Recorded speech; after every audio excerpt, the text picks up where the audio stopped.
حضرت سیدنا ابو ہریرہ رضی اللہ تعالیٰ عنہ سے مروی ہے، رحمت عالم نور مجسم صلی اللہ تعالی علیہ وسلم نے ارشاد فرمایا، بے شک اللہ عز و جل اپنے بندوں میں سے ان کو زیادہ پسند فرماتا ہے جو مخلص پرہیزگار اور گمنام ہوتے ہیں، جن کے چہرے گرد آلود بھوک کی وجہ سے پیٹ کمر سے ملے ہوئے اور بال بکھرے ہوئے ہوں۔ اگر وہ عمرہ کے پاس جانا چاہیں تو انہیں اجازت نہ ملے، اگر کسی محفل میں موجود نہ ہو تو کوئی ان کے متعلق سوال نہ کرے، اور اگر موجود ہوں تو کوئی انہیں اہمیت نہ دے، اگر وہ کسی سے ملاقات کریں تو لوگ ان کی ملاقات سے خوش نہ ہو، اگر وہ بیمار ہو جائیں تو کوئی ان کی عیادت نہ کرے، اور جب مر جائیں تو لوگ ان کے جنازے میں شریک نہ ہوں۔ صحابہ اکرام علیہم الرضوان نے عرض کیا، یا رسول اللہ صلی اللہ علیہ وسلم، ایسے لوگوں سے ہماری ملاقات کیسے ہو سکتی ہے؟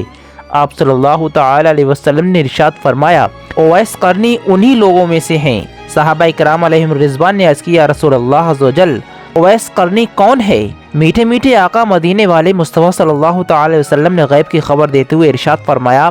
اس کا قد درمیانہ، سینہ چوڑا، رنگ شدید گندمی، داڑھی سینے تک پھیلی ہوئی، اور اس کی نگاہیں جھکی جھکی، اپنے سیدھے ہاتھ کو الٹے ہاتھ پر رکھ کر قرآن پاک کی تلاوت کرتا ہے، زارو قطار رونے والا ہے، اس کے پاس دو چادریں ہیں، ایک بچھانے کے لیے اور ایک اوڑھنے کے لیے، دنیا والوں میں گمنام ہے لیکن آسمانوں میں اس کا خوب چرچا ہے، اگر وہ کسی بات پر اللہ عز و جل کی قسم کھا لے تو اللہ عز و جل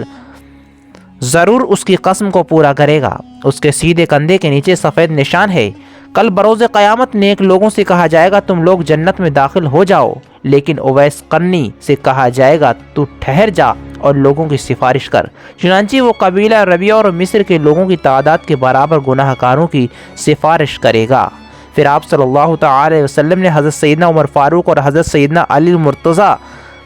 کو مخاطب کر کے ارشاد فرمایا، جب بھی تم دونوں کی ملاقات اویس قرنی سے ہو تو اس سے اپنے لیے دعائے مغفرت کروانا۔ حضرت سیدنا علقمہ بن مرشد رحمۃ اللہ تعالی علیہ فرماتے ہیں، حضرت سیدنا عمر فاروق اعظم اور حضرت سیدنا علی المرتضیٰ تقریباً 10 سال تک حضرت سیدنا اویس قرنی علیہ رحمۃ اللہ غنی کو تلاش کرتے رہے لیکن ان کے بارے میں معلومات نہ ہو سکی۔ پھر جس سال امیر المومنین حضرت سیدنا عمر فاروق اعظم رضی اللہ تعالیٰ عنہ کا انتقال ہوا، اسی سال آپ رضی اللہ تعالیٰ عنہ نے حج کے موقع پر جبل ابو قیس پر کھڑے ہو کر لوگوں سے مخاطب ہوتے ہوئے با آواز بلند فرمایا تھا، اے یمن سے آنے والے حاجیوں، کیا تم میں سے کوئی اویس رحمۃ اللہ تعالیٰ عنہ نامی شخص موجود ہے؟ یہ سن کر ایک بوڑھا شخص کھڑا ہوا اور عرض کرے، ہم نہیں جانتے کہ آپ رضی اللہ تعالیٰ عنہ کس اویس کے متعلق پوچھ رہے ہیں۔ ہاں، میرا ایک بھائی ہے جس کا نام اویس ہے، لیکن وہ تو بہت غریب اور عام سا آدمی ہے، وہ اس قابل کہاں کہ آپ رضی اللہ تعالیٰ عنہ اس کے متعلق سوال کریں، وہ تو ہمارا چرواہا ہے اور ہمارے یہاں اس کی کوئی قدر و منزلت نہیں کرتا ہے۔ یہ سن کر حضرت سیدنا عمر بن خطاب رضی اللہ تعالیٰ عنہ بہت غمگین ہوئے، گویا کہ حضرت سیدنا اویس قرنی رحمۃ اللہ علیہ غنی کے بارے میں اس شخص کا اس طرح بولنا آپ رضی اللہ تعالیٰ عنہ کو سخت ناگوار گزرا ہو۔ تھوڑی دیر کے بعد آپ رضی اللہ تعالیٰ عنہ نے اس بوڑھے شخص سے پوچھا، تیرا وہ بھائی کہاں ہے؟ کیا وہ ہمارے حرم میں موجود ہے؟ اس نے جواب دیا، جی ہاں، وہ حرم شریف میں ہی ہے، شاید اب وہ میدان عرفات کی طرف ہوگا۔ یہ سن کر امیر المومنین حضرت سیدنا عمر فاروق اعظم اور حضرت سیدنا علی فوراً میدان عرفات کی طرف چل دیے۔ جب وہاں پہنچی تو دیکھا کہ وہ عاشق صادق ایک درخت کے نیچے نماز پڑھ رہا ہے اور اونٹ اس کے ارد گرد چر رہے ہیں۔ یہ دیکھ کر حضرت سیدنا عمر فاروق اعظم اور حضرت سیدنا علی المرتضیٰ اپنی سواریوں سے نیچے اتر آئے اور اس عاشق صادق کے پاس آ کر سلام کیا۔ حضرت سیدنا اویس قرنی رحمۃ اللہ غنی نے نماز کو مختصر کیا اور نماز سے فارغ ہو کر سلام کا جواب دیا۔ امیر المؤمنین حضرت سیدنا عمر فاروق اعظم اور حضرت سیدنا علی مرتضیٰ نے پوچھا، اے شخص تو کون ہے؟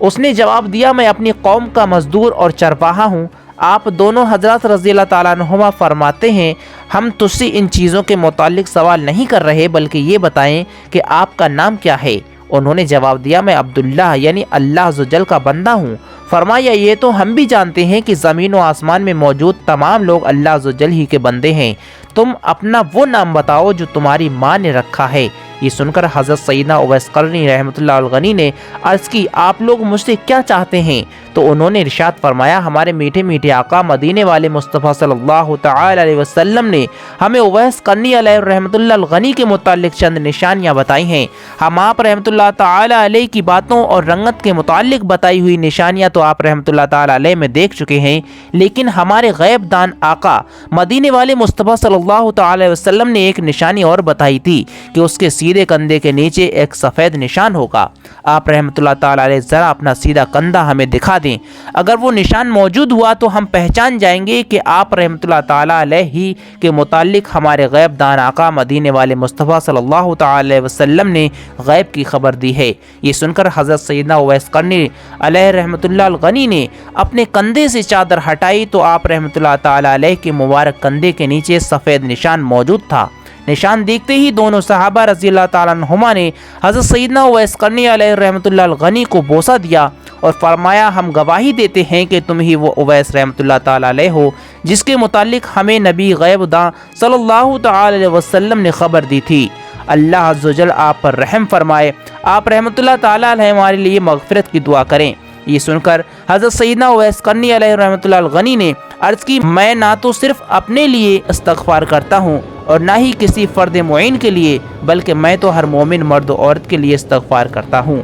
آپ لوگوں پر اللہ عز و جل نے میرا حال تو منکشف فرمایا ہی دیا، اب آپ اپنے متعلق بتائیں کہ آپ کون ہیں۔ حضرت سیدنا علی مرتضیٰ نے یہ سن کر جواب دیا یہ امیر المومنین حضرت سیدنا عمر بن خطاب رضی اللہ تعالیٰ عنہ ہیں اور میں علی بن ابو طالب رضی اللہ تعالیٰ عنہ ہوں۔ یہ سنتے ہی حضرت سیدنا اویس قرنی علیہ رحمۃ اللہ الغنی باادب کھڑے ہو گئے اور عرض کی اے امیر المومنین رضی اللہ تعالیٰ عنہ، اللہ عز و جل آپ رضی اللہ تعالیٰ عنہ کو سلامت رکھے اور آپ رضی اللہ تعالیٰ عنہ کو جزائے خیر عطا فرمائے۔ یہ سن کر امیر المومنین حضرت سیدنا عمر بن خطاب رضی اللہ تعالیٰ عنہ نے فرمایا اللہ عز و جل آپ پر بھی رحم فرمائے، آپ رحمۃ اللہ تعالیٰ علیہ اسی مقام پر میرا انتظار فرمائیں تاکہ میں آپ رحمۃ اللہ تعالیٰ علیہ کے لیے مکہ مکرمہ سے کچھ چیزیں خرید لاؤں اور کچھ کپڑے وغیرہ لے آؤں، آپ رحمۃ اللہ تعالیٰ علیہ مجھے یہیں ملنا۔ آپ نے عرض کی حضور آپ تکلیف نہ فرمائیں، شاید آج کے بعد میں آپ کی زیارت نہ کر سکوں گا، اور ویسے بھی میں کپڑوں اور پیسوں کا کیا کروں گا؟ آپ رضی اللہ تعالیٰ عنہ دیکھ ہی رہے ہیں کہ میرے پاس اون کی 2 چادریں موجود ہیں، میں انہیں پھاڑ نہیں دوں گا، اور یہ دیکھیں میرے پاس چمڑے کے جوتے ہیں، میں اتنی جلدی انہیں بیکار تھوڑی ہی کروں گا۔ باقی رہا پیسوں کا مسئلہ تو میری قوم نے مجھے اونٹوں کی رکھوالی اور چرائی کے بدلے 4 درہم دیتے ہیں جو میرے لیے کافی ہوتے ہیں۔ اے امیر المومنین رضی اللہ تعالیٰ عنہ، میرے اور آپ کے سامنے ایک تنگ اور دشوار گزار گھاٹی ہے جسے صرف کمزور اور ضعیف لوگ ہی عبور کر سکیں گے، بس ہو سکے تو اپنے آپ کو ہلکا کر لیں، اللہ عز و جل آپ پر رحم و کرم فرمائے۔ یہ سن کر حضرت سیدنا عمر رضی اللہ تعالیٰ عنہ نے اپنا درہ زمین پر مارا اور فرمایا اے عمر کاش تجھے تیری ماں نے جنا ہی نہ ہوتا، کاش وہ بانجھ ہوتی۔ پھر فرمایا کیا کوئی ایسا ہے جو مجھ سے خلافت کو اس کی ذمہ داریوں اور اس کے ثواب کے ساتھ قبول کر لے؟ حضرت سیدنا اویس قرنی علیہ رحمۃ اللہ الغنی نے عرض کی اے امیر المومنین رضی اللہ تعالیٰ عنہ، جو کوئی اللہ عز و جل سے ڈرتا ہے وہ اس خلافت سے دور بھاگتا ہے، ہماری جدائی کا وقت آ گیا ہے، اب آپ ایک طرف تشریف لے جائیں اور میں دوسری طرف چلا جاتا ہوں۔ چنانچہ امیر المومنین حضرت سیدنا عمر فاروق اور حضرت سیدنا علی المرتضیٰ رضی اللہ تعالیٰ عنہما مکہ المکرمہ کی طرف تشریف لے گئے اور آپ رحمۃ اللہ تعالیٰ علیہ اونٹوں کو لے کر دوسری طرف چل دیے